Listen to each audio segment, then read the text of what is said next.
अस्सलामु अलैकुम वरहमतुल्लाहि वबरकातुहू।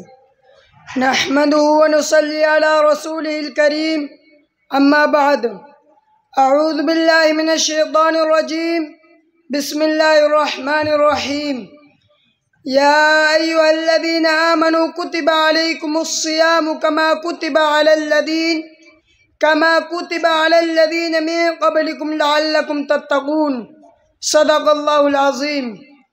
ए मुसलमानों, खेतियाँ सरसब्ज हैं तेरी ग़िज़ा के वास्ते, खेतियाँ सरसब्ज हैं तेरी ग़िज़ा के वास्ते, चाँदो सूरज और सितारे हैं ज़िया के वास्ते, बहरो बर शम्सो कमर हुमा व शुमा के वास्ते, ये जहाँ तेरे लिए हो तू खुदा के वास्ते। तख्लीक़ इंसानी का मकसद फर्जिंदान तौहीद रब्बे दो जहाँ अपने बंदों को अपनी नियामत याद दिलाकर अपनी तरफ मुतवज्जह करना चाहता है, ताकि इंसान अल्लाह के अदा कर दे नियामतों के अंदर गौर व फिक्र करे। और इंसान को ये बताया गया है कि तेरी पैदाइश का मकसद क्या है। इन्नद दुनिया खुलिकत लकुम व इन्नकुम खुलिकतुम लिल आखिरा। ए इंसान, ये सारी की सारी दुनिया तेरे लिए बनाई गई है और तुझको आखिरत के लिए बनाया गया है। इंसान को अपनी पैदाइशी मकसद को पहचानना चाहिए और दुनिया को चक्करों में ना पड़ना चाहिए और इस शार का मिस्दाक बन जाना चाहिए कि दुनिया में हूँ दुनिया का तलबगार नहीं हूँ, कि दुनिया में हूँ दुनिया का तलबगार नहीं हूँ, बाजार से गुजरता हूँ मगर खरीदार नहीं हूँ।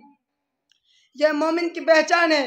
मोमिन दुनिया में तो होता है मगर दुनिया का तलबगार नहीं होता। मोमिन दुनिया में तो होता है मगर दुनिया का तलबगार नहीं होता। मोमिन दुनिया के लिए नहीं, दुनिया मोमिन के लिए है। बंदगी है इंसान अपने आका के हुक्म के मुताबिक अपनी जिंदगी को गुजारा हो और अपनी मर्जी को मौला की मर्जी में गुम कर चुका हो। चुनांचा इरशाद रब्बानी है, वमा खलक़तुल जिन्ना वल इंसा इल्ला लियअबुदून। हमने जिन्नात और इंसान को अपनी इबादत के लिए पैदा फरमाया। गोया के इंसान का मकसद जिंदगी अल्लाह रब्बुल इज्जत की बंदगी है। बिरादरान इस्लाम, अभी जो आयत आपके सामने पड़ी गई है, इसका ताल्लुक भी एक हुक्म के साथ है। वो हुक्म इतना अहम है जो हज़रत आदम अलैहिस्सलाम से लेकर आज तक बराबर चला आ रहा है और ये शरफ भी इस इबादत को